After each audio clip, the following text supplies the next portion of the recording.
this specific one is the one I wanted you to have with one of your two hands, so that we could do the hybrid with the 4-petal versus, I mean, there's nothing really to teach here, right? I'm pretty sure you can see exactly what's going on. To go into overhand and to do it smoothly, I think the answer is you're Uing, you're in the back. As you go to the front and you come back down, you reverse when you get to 6 o'clock to go into the anti-spin. The problem with that, when I say problem, I mean challenge.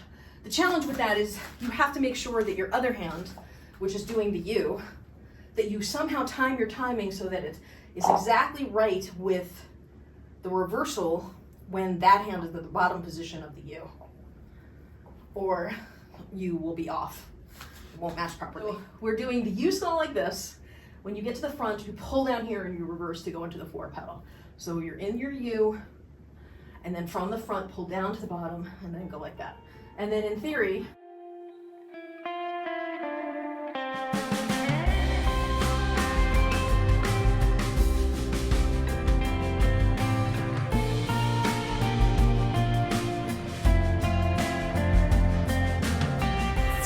I'm in a double 4-petal, double U, double 4-petal, double U, double 4-petal, pardon those shitty U's, and then the U to the 4-petal.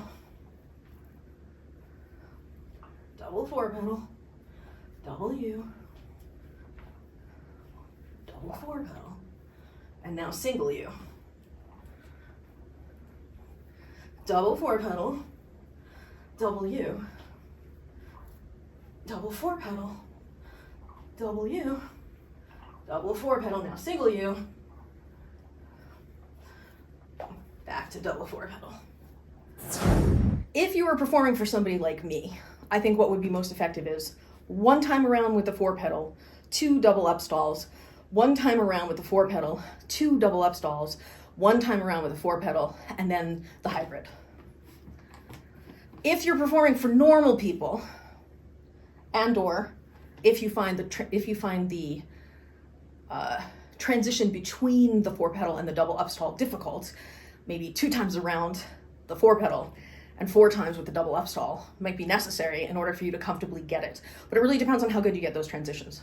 The audience may never appreciate how technically difficult it is, but the geek within can appreciate the cool factor. Okay, I'm doing the 4-petal. Now, at the back position, what I'm doing is I'm doing a sort of big extension as if I was gonna go into a cap, but instead of going into the cap, when I get to the bottom, I scoop underneath to give it the candy cane to get it into the Jedi. And then to go back into the 4-petal, when it comes out of that one, where the left one is in the front, there, and the right one is in the back, there, I'm pulling them into this reversal at the bottom into the anti-spin again, right? So it's at the 9 and 3 as if I'm going into a cap, but you just skip the cap completely, go into the double Jedi, and then when the left one's in the front, reverse, like you go halfway through the extension across the bottom again to reverse into the 4-petal.